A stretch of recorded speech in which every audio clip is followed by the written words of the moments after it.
الحمد لله نحمده ونستعينه ونستغفره ونؤمن به ونتوكل عليه ونعوذ بالله من شرور أنفسنا ومن سيئات أعمالنا من يهد الله فلا مضل له ومن يضلل فلا هادي له نشهد أن لا إله إلا الله وحده لا شريك له ونشهد أن سيدنا ونبينا ومولانا محمدا عبده ورسوله صلى الله تعالى عليه وعلى آله وأصحابه وأتباعه وأزواجه وذرياته وبارك وسلم تسليما كثيرا كثيرا أما بعد.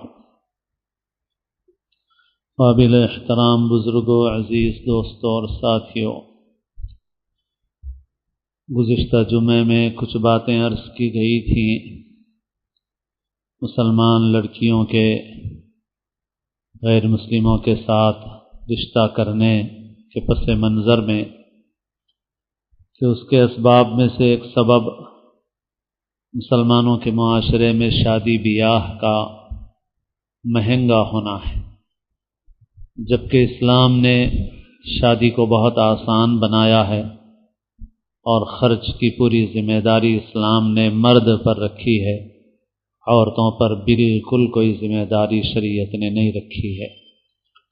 لیکن ہمارے معاشرے میں، یہاں ہندوستان میں، بر صغیر میں، پڑوس کے ملکوں میں صورتحال ایسی ہے کہ یہاں لڑکی والوں پر زبردست بوجھ ڈالا گیا، جبکہ آج بھی عرب ملکوں میں یہ صورتحال نہیں ہے۔ وہاں خرچ کا سارا بوجھ مرد پر ہے، لڑکی پر، لڑکی والوں پر خرچ کا کوئی بوجھ وہاں پر نہیں ہے۔ دوسرا سبب جو بنیادی اسباب ہیں اس میں سے ایک یہ بھی ہے کہ بہت سے علاقوں میں مسلمان لڑکیاں اعلیٰ تعلیم حاصل کر رہی ہیں اور ان کو ان کے جوڑ کا لڑکا مسلمانوں میں سے نہیں مل رہا ہے جو انہی کے معیار کا تعلیم پایا ہوا ہو، اور اس وجہ سے وہ غیر مسلموں کے ساتھ بھی رشتہ جوڑ رہی ہیں۔ سب سے بنیادی بات تو اس سلسلے میں یہی ہے کہ ان بچیوں کی دینی اور ایمانی تربیت نہیں ہوئی، اور ان کو یہ نہیں بتایا گیا، سمجھایا گیا، ان کے دل میں یہ نہیں بٹھایا گیا کہ ایمان کی کیا اہمیت ہے اور اصل اہمیت آخرت کی ہے، دنیا کی اہمیت نہیں ہے۔ یہ بات ان کے ذہن میں نہیں بیٹھی ہے، وہ ان کے نظر میں بس دنیا ہے، دنیا کی شان ہے، دنیا کی جھوٹی شان ہے۔ جب ہمارے اس معیار کا لڑکا ہو، چاہے اس کے نتیجے میں ہمارا ایمان، ہمارا عقیدہ خطرے میں پڑے، ہماری آخرت خطرے میں پڑے، یہ ان کی فکر بن گئی ہے، جو ظاہر ہے کہ دینی تربیت میں بہت بڑی کمی ہے۔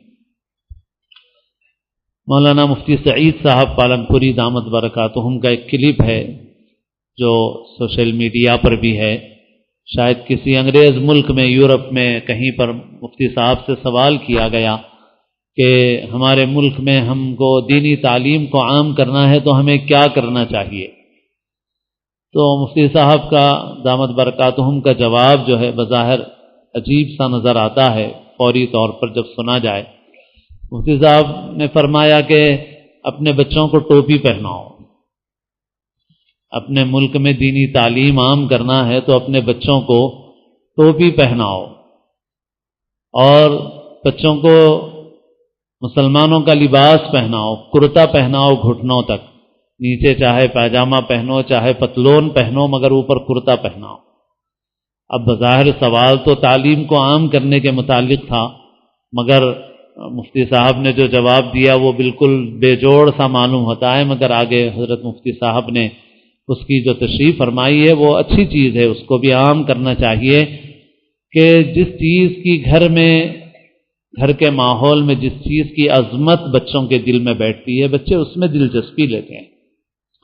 گھر کا ماحول اگر مال کی عظمت والا ہے، گھر کے آج کل اکثر و بیشتر ایسا ہی ہے، آج کل پوری دنیا میں ایسی صورتحال ہے، اور یہ جو ذرائع نئے ایجاد ہو گئے ہیں اس کے نتیجے میں بھی جو جیسے ٹی وی کے نقصان میں بھی عرض کرتا رہتا ہوں میں کہ ٹی وی کے بے حیائی کا نقصان تو اب 2 اور 2 4 کی طرح واضح ہے، دن کے سورج کی طرح واضح ہے، لیکن ایک اور بڑا نقصان ٹی وی کا یہ ہے کہ اس کے ذریعے سے حرص بہت پیدا ہوتی ہے۔ حرص ایک بیماری ہے انسان کے اندر جو انسان کو برباد کر دیتی ہے، جو انسان کے اخلاق کو خراب کر دیتی ہے۔ حرص کی بیماری حد سے بڑھ جاتی ہے۔ یہ ٹی وی، فلموں، سیریلوں، اشتہارات، ان کے ذریعے سے انسان میں حرص بڑھ جاتی ہے۔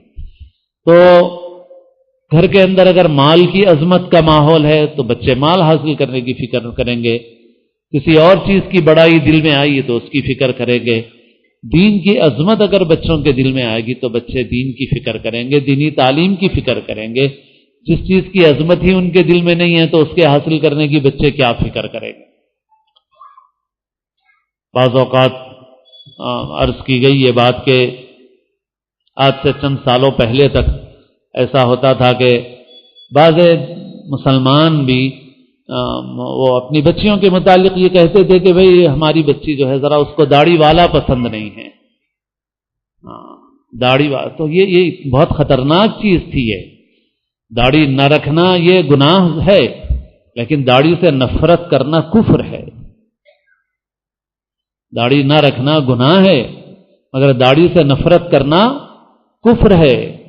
تو کفر تو اسی وقت آ چکا تھا، ہم نے توجہ نہیں دی، اور بلکہ بسا اوقات ماں باپ اس کو فخر کے طور پر بیان کرتے تھے، یوں سمجھتے تھے کہ ہماری بچی جو ہے بڑی اپ ڈیٹ ہے اور زمانے کے ساتھ چلنے والی ہے، بہت دنیا کے اعتبار سے پڑھی لکھی ہے، تعلیم یافتہ ہے، تو لہٰذا ہماری بچی کو پسند نہیں ہے داڑھی والا۔ داڑھی والا کیوں پسند نہیں ہے؟ بعض وقت بعض لوگ یہ بھی کہتے ہیں کہ بھئی داڑھی والوں کے بعض حالات معاملات ایسے سامنے آئے، تو بھئی داڑھی کے متعلق اچھی طرح سمجھ لینا چاہیے کہ داڑھی فطرت کا حصہ ہے، داڑھی بزرگی کا نشان نہیں ہے، داڑھی نیکی کا نشان نہیں ہے، داڑھی بزرگی اور نیکی کا نشان نہیں ہے، داڑھی فطرت کا حصہ ہے۔ عورت کے لیے اللہ نے داڑھی نہیں رکھی، مرد کے لیے اللہ نے داڑھی رکھی ہے۔ تمام انبیاء نے داڑھی رکھی ہے، انبیاء کی شریعتوں میں داڑھی تھی، اور عربوں کے متعلق جاننے والے، تحقیق کرنے والے کہتے ہیں کہ انگریزوں کا اثر آنے سے پہلے عربوں میں بت پرستی تو تھی مگر داڑھی مونڈنے والے نہیں تھے۔ عرب میں داڑھی نہیں مونڈیا۔ اب آدمی بولتا ہے کہ بھئی ارے آپ داڑھی رکھ کے ایسا کر رہے ہیں، تو آپ کسی کو نہیں بولتے کہ آپ کو ناک ہے اور آپ ایسا کر رہے ہیں، آپ کو کان ہے اور آپ ایسا کر رہے ہیں، آپ کو دانت ہیں اور آپ ایسا کر رہے ہیں۔ تو بھئی دانت ایک انسان کا فطری حصہ ہے جسم کا، کان ایک فطری حصہ ہے، ناک ایک فطری حصہ ہے، ایسے ہی داڑھی مرد کے لیے ایک فطری چیز ہے۔ داڑھی نیکی کی کوئی علامت نہیں ہے، داڑھی بزرگی کی کوئی علامت نہیں ہے۔ تو دنیا میں جتنے جرائم کرنے والے ہیں ان کی بھی تو ناک ہے، کان ہے، آنکھ ہے، دانت ہے، تو سارے ناک والوں سے نفرت کرو، دانت والوں سے نفرت کرو، آنکھ والوں سے نفرت کرو۔ اچھے برے تو ہر جگہ ہوتے ہیں۔ تو بہرحال یہ کوئی بنیاد نہیں ہے۔ اصل میں موجودہ جو ہمارا تعلیمی نظام ہے، یہ تعلیمی نظام انہی لوگوں کا تیار کیا ہوا ہے جو خدا بیزار لوگ ہیں، جو مادہ پرست لوگ ہیں، جنہوں نے باضابطہ منصوبہ بند طریقے سے یہ کام کیا ہے کہ اندر سے دین اخلاق کو نکال دیا جائے اور انسان کو جانور بنا دیا جائے۔ تو بہرحال بچیاں کہتی تھیں کہ بھئی داڑھی، تو ماں باپ بھی احساس نہیں کرتے تھے، بلکہ ماں باپ بسا اوقات اندر سے تھوڑا سا مطمئن بھی ہوتے تھے کہ صاحب میری بچی بہت پڑھی لکھی ہے اور بہت دنیا کے ساتھ چلنے والی ہے، ذرا داڑھی والا پسند نہیں ہے، نعوذ باللہ۔ اب آج میں عرض کر رہا ہوں، آج صورتحال یہ داڑھی والا کیا اب ایمان والا پسند نہیں ہے اس کو، مگر بیماری اسی وقت شروع ہو گئی تھی۔ سب سے بنیادی چیز گھر میں دین کی عظمت کا پیدا کرنا ہے۔ دیکھو میرے دوستو، اچھے برے حالات ہر جگہ پیش آتے ہیں، لوگوں میں بھی اچھے برے سب ہوتے ہیں، کوئی چیز انوکھی نہیں ہے دنیا میں، نئی نہیں ہے دنیا میں۔ مثال کے طور پر مذہبی لوگوں سے بھی بعض وقت ایسی چیزوں کا ظاہر ہو جانا جس کی آدمی توقع نہیں کرتا، تو دنیا میں ہر مذہب کے لوگوں میں ہوتا ہے، عیسائیوں کے پادریوں میں ہوتا ہے، ہندوؤں کے بھی مذہب کے ماننے والوں میں جو ان کے مذہب کے بڑے سمجھے، کیونکہ انسان ہے، انسان فرشتہ نہیں بنتا نا. انسان اگر نیک بھی بن جائے تو فرشتہ تو نہیں ہوتا, وہ تو انسان ہی ہے.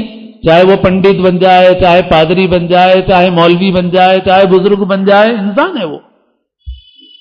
تو آپ انسان سے آپ ایسی توقع رکھیں کہ گویا وہ فرشتہ بن جائے, تو ایسا نہیں ہوتا دنیا میں, ایسا نہیں ہوتا.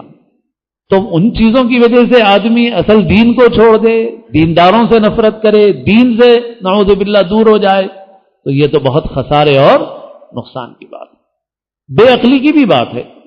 کیونکہ ایسا یہ اللہ نے انسان کو پیدا ہی ایسا کیا, انسان میں خیر شر دونوں ہیں, اچھے برے دونوں ہیں. اللہ نے انسان کو پیدا ہی ایسا کیا ہے, تو آپ انسان سے کیسے یہ توقع کرتے ہیں کہ وہ بالکل فرشتہ بن جائے گا اور پھر اس کے اندر کوئی غلطی کا امکان ہی باقی نہیں رہے گا اس کے اندر؟ تو ایسا تو نہیں ہوتا. انسان معصوم بھی صرف انبیاء ہوتے ہیں, اولیاء بھی معصوم نہیں ہوتے, محفوظ ہوتے ہیں اللہ تعالیٰ کی طرف سے. مگر اس کے باوجود بھی عقیدہ ہمارا یہ ہے, عقیدے کی کتابوں میں لکھا ہوا ہے کہ ولی سے بھی خطا ہو سکتی ہے, گناہ ہو سکتا ہے, اگرچہ کہ وہ توبہ کر لے گا اور پھر وہ اپنی ولایت پہ باقی رہ سکتا ہے جب توبہ کر لے گا, مگر ہو نہیں سکتا اس سے. ایسا نہیں ہے, یہ صرف نبی کے متعلق کہ نہیں. تو بہرحال یہ عذر لنگ ہے, لنگڑے عذر ہیں, یہ کوئی چیز نہیں. بات اصل میں ہمارے گھر کے غلط ماحول کی ہے, غلط تربیت کی ہے. دین کی عظمت نہیں پیدا کی ہم نے, دین کی محبت نہیں پیدا کی ہم نے, اور دین سے آشنا نہیں کیا. ہم چلیے ٹھیک ہے, سامنے والے جو لوگ آپ کو اچھے برے نظر آ رہے ہیں ان کو چھوڑیے. اپنے بڑوں کی کتنی سیرت پڑھی, حضرت فاطمہ کو کتنا جانا, حضرت عائشہ کو کتنا جانا, اور اللہ کے رسول صلی اللہ علیہ وسلم کی سیرت کتنی پڑھی. تو ہماری بچیوں کو تو کچھ ملی نہیں وہ سب چیزیں, تو ہماری بچیوں کی تربیت نہیں ہوئی. تو سب سے پہلی بنیادی چیز تو وہی کہ اپنی بچیوں کی ایسی تربیت کریں کہ ان کے اندر ایمان اور دین کی عظمت پیدا ہو.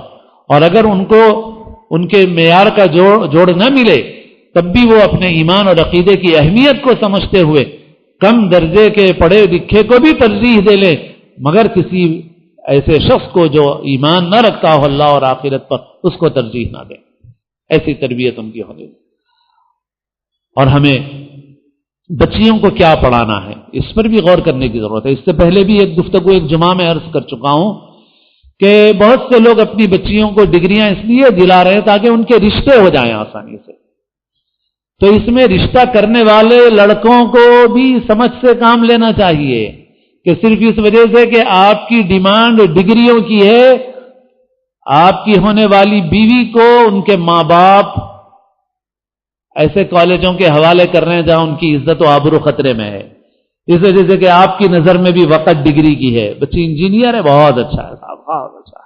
انجینئرنگ میں 4 سال تک کیسے جاتی رہی؟ کیا اس کے دین اور ایمان کا حال ہوا؟ اس کی فکر نہیں ہے آپ کو فکر ہے ڈگری کی.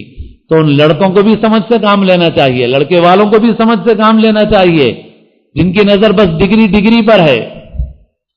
عورت کو کیا کرنا ہے بھائی؟ ہر آدمی کو تو اس کی فیلڈ کا کام سیکھنا ہے نا, ہر آدمی کو اس کی فیلڈ کا کام سیکھنا ہے. ڈاکٹر کو طب کا کام سیکھنا ہے. آپ اگر ڈاکٹر سے یہ بولیں کہ صاحب آپ کو انجینئرنگ نہیں آتی آپ کو, تو کوئی عیب تھوڑی ہے. ارے بھائی ڈاکٹر کو انجینئرنگ کیوں آئے گی؟ ڈاکٹر کو ڈاکٹری آتی ہے یا نہیں؟ یہ دیکھو عورت کو کیا کرنا ہے, عورت کو گھر سنبھالنا ہے.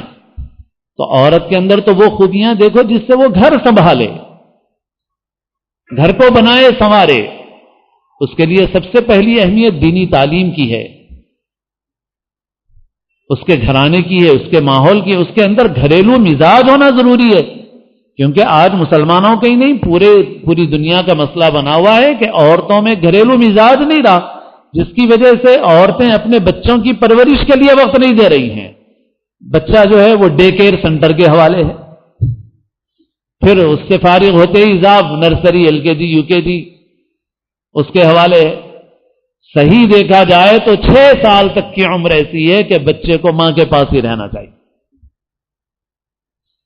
اور یہ انسان کا جو بچہ ہے اس کو 24 گھنٹے آبزرویشن کی ضرورت ہے, اور اس کو 24 گھنٹے کا آبزرویشن فراہم کرنے والی کوئی شخصیت دنیا میں ماں کے سوا نہیں ہے. ماں کے سوا نہیں ہے کوئی, وہ ماں ہی ہے جو یہ کر سکتی ہے, باپ بھی نہیں کر سکتا. باپ بھی نہیں کر سکتا.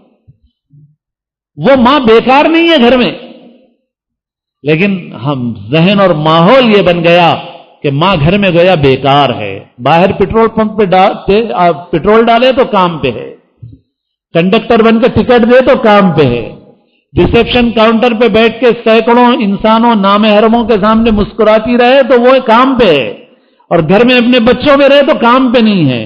تو ہوا یہی ہے کہ باہر کے سارے کام تو ڈیولپ ہو گئے، گھر برباد ہو گیا. اور یہ بات سوویت یونین کے آخری صدر گورباچوف نے بھی لکھی ہے اپنی کتاب کے اندر. حالانکہ وہ کوئی مسلمان نہیں ہے، وہ کوئی مولوی نہیں ہے. اس نے اپنی کتاب کے اندر لکھا ہے کہ ہمیں یہ سوچنے کی ضرورت ہے کہ ہم کیسے اپنی عورتوں کو گھر میں لائیں، اس لیے کہ جب سے ہماری عورتیں گھر سے باہر گئی ہیں کمپنیوں میں پروڈکشن بڑھ گیا ہے، مگر ہمارا فیملی سسٹم برباد ہو گیا ہے. بچوں کو ماں کی محبت کی ضرورت ہے، دیکھ بھال کی ضرورت ہے. تو عورت کے اندر تو گھریلو مزاج دیکھنا چاہیے، لیکن وہ بن بھی نہیں رہا ہے، نہ ہم بھی نہیں ترجیح دے رہے. تو جیسے لڑکی والے قصوروار ہیں، لڑکوں کو لڑکے والوں کو بھی سمجھنا ہے کہ بھئی آپ جیسی طلب آپ کی ہے، بچیوں کے ماں باپ بچیوں کو ویسا تیار کرنے کی کوشش کر رہے ہیں. آپ کی طلب ڈگری والوں کی ہے، لہذا ماں باپ بھی ڈگری دلانے میں مصروف ہیں، چاہے ان کا دین ایمان خطرے میں پڑے. تو آپ کو بھی عقل سے کام لینا.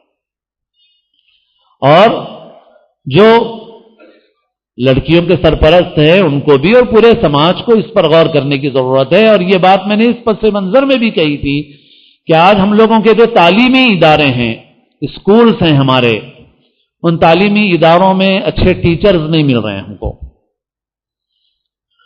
جن کی صلاحیت اچھی ہو، جن کے اندر دینداری بھی ہو. ایسی مسلمان عورتیں ہمیں نہیں مل رہی. اس کی وجہ یہ ہے کہ یہ فیلڈ اختیار نہیں کر رہی ہیں بچیاں، وہ جو انجینئرنگ وغیرہ ویسی چیزیں اختیار کر رہی ہیں.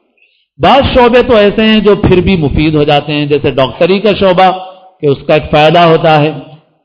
لیکن عورت اگر ڈاکٹر بنتی ہے، لڑکی ڈاکٹر بنتی ہے تو وہ عورتوں کی خدمت کرے گی. لیکن یہ انجینئرنگ کا شعبہ مثال کے طور پہ ایسا ہے کہ یہ عورتوں سے میل نہیں کھاتا یہ. اور اس کے مقابلے میں تعلیم کا شعبہ یہ عورت کے لیے بہت موزوں ہے، مناسب ہے، مگر اس میں نہیں ہے افراد.